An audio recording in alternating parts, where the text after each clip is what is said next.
Assalamualaikum warahmatullahi wabarakatuh. Selamat siang semuanya. Shalom, Om Swastiastu, Namo Buddhaya, salam kebajikan. Pertama-tama marilah kita panjatkan puji dan syukur kita kehadirat rahmat Allah yang Maha Kuasa, Tuhan yang Maha Esa. Karena dengan rahmat dan karunia-Nya, teman-teman dan Ibu Emi yang terhormat bisa menonton ceramah saya melalui video YouTube dengan keadaan sehat walafiat.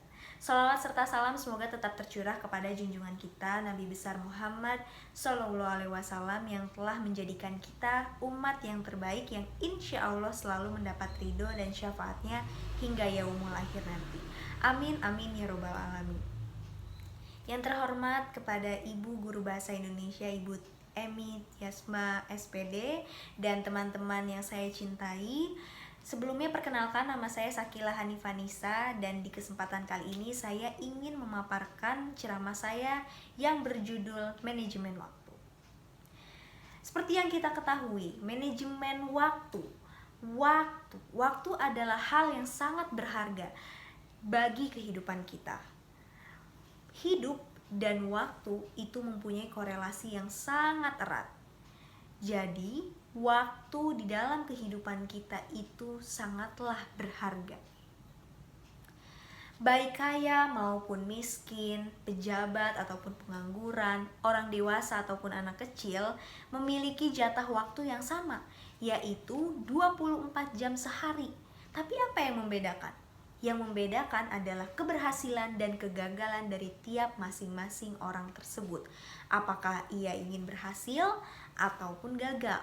Nah, kemampuan untuk memanage waktu agar kita berhasil itu adalah disebut time management atau manajemen waktu. Jadi, orang-orang yang memiliki kemampuan manajemen waktu dengan baik kemungkinan akan berhasil dan akan mencapai tujuannya karena dia bisa memanfaatkan waktu sebaik mungkin dan tidak ada waktu yang terbuang sia-sia. Seperti kata ucapan bahasa Inggris, kata pepatah bahasa Inggris, time is money. Apa artinya? Waktu adalah uang. Jadi sama saja jika kita membuang-buang waktu, sama saja kita membuang-buang uang. Rugi kan?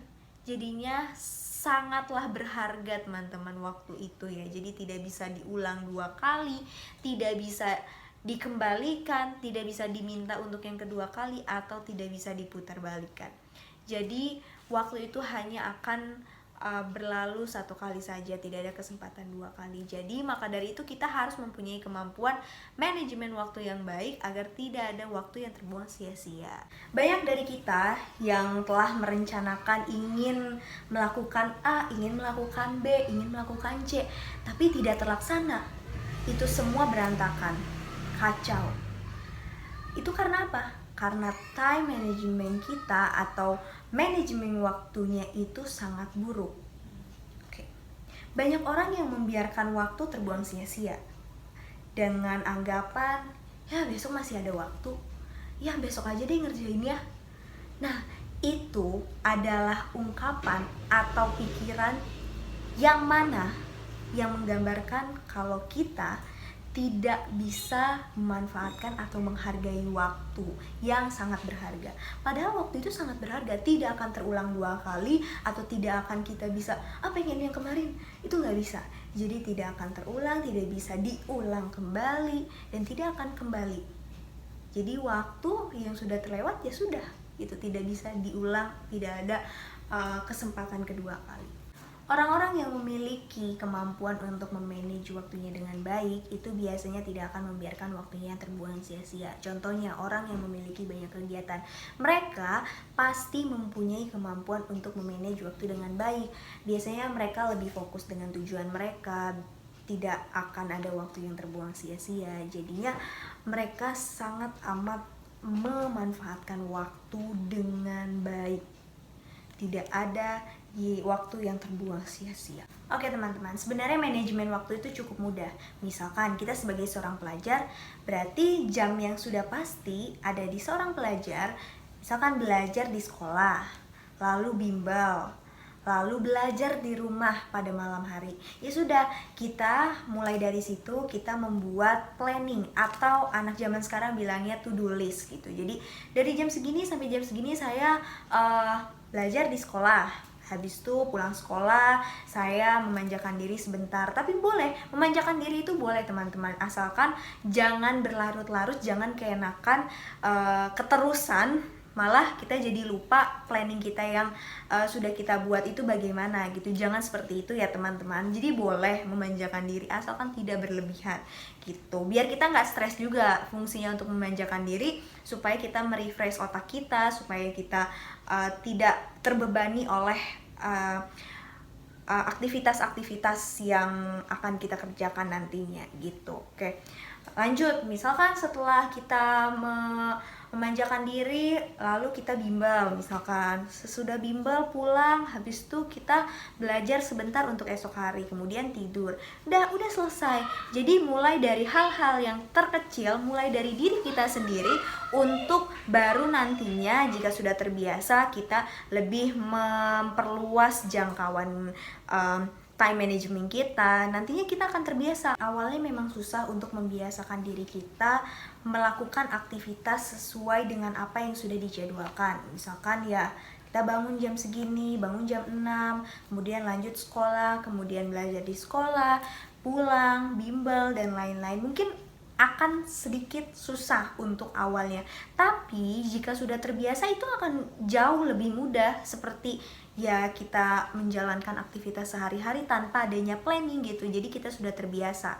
Jadi menurutku ayo kita mulai dari sekarang untuk kita gerak untuk ayo loh ini. Karena kalau misalkan nantinya kita tidak mempunyai time management dengan baik, maka kita akan merugi di kedepan hari, di kemudian harinya kita akan merugi. Kenapa? Karena ya time management itu sangat penting, sangat utama gitu loh. Jadi jika nanti misalkan time management kita bagus, nah itu dampak kedepannya pun baik. Tapi jika time management kita dari sekarang itu buruk, jelek, berantakan, jadinya akan berdampak buruk juga ke depannya gitu. Jadi mulai dari hal kecil, mulai dari diri kita sendiri. Yuk kita bergerak untuk masa depan kita yang lebih baik gitu. Jangan sampai nanti kita menjadi orang yang merugi gitu teman-teman, hanya karena perkara ini aja gitu loh. Jangan sampai gitu.